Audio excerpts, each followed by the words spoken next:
Meža gari un baltā govs. Kādai ģimenei piederēja divas govis, viena balta, bet otra zila. Bērni katru dienu veda tās uz mežu ganībās. Viss bija labi, līdz reiz baltā govis pazuda. Bērni gan izmeklēja visas maliņas, bet kas zūdis. Beidzot viņi nolēma, ka jāved viena zilā govs mājās un jāpastāst vecākiem par notikušo. Kā domāts, tā darīts. Arī vecākiem nebija cita padoma, kā doties baltās govs meklējumos.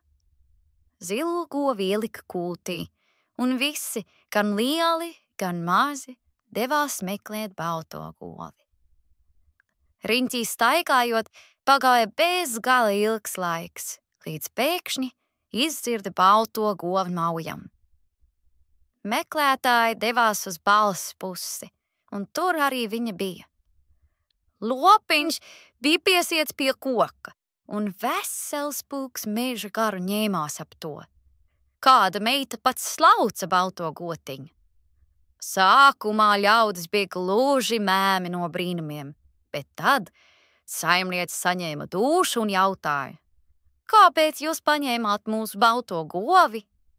Visvecākais gars, kurš bija tikai pēdu garš, ar vēl garāku bārdu, paskaidroja: mēs nemaz negribam jums gotiņu atņemt. Atdosim to tūdaļ, kā būsim padzēruši tās pienu. Baltās govs piens ir tas vislabākais. Drīz vien gotiņa bija izslaukta, un visi meža gari gardām mutēm dzēra pienu. Kad saimnieki vēlējās govi vest mājās, meža gari lūdzās, lai atļaujot tiem arī citu reizi pusdienas laikā slaukt balto govi. Ja jūs piekritīsiet, tad paši gan rītos, gan vakaros slaugsiet daudz vairāk piena kā līdz šim, apsolīja meža gari. Saimnieks ar saimnieci saskatījās un deva savu piekrišanu. Tā ar meža gari sāka katru pusdienas laiku dzīt balto govi uz savu māju vietu, un tur slauktās gardo pieniņu. Laika gaitā abas govis pierada iet dziļi mežā pie gariem, un gal galā tām vairs netika vispār citur zālēst, jo meža garu māju vietā auga trekns āboliņš. Kā gariņi bija solījuši, tā arī notika.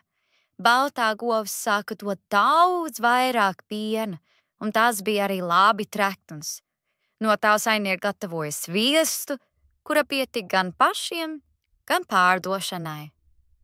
Tā gariņi atlīdzināja cilvēkiem par viņu laipnību.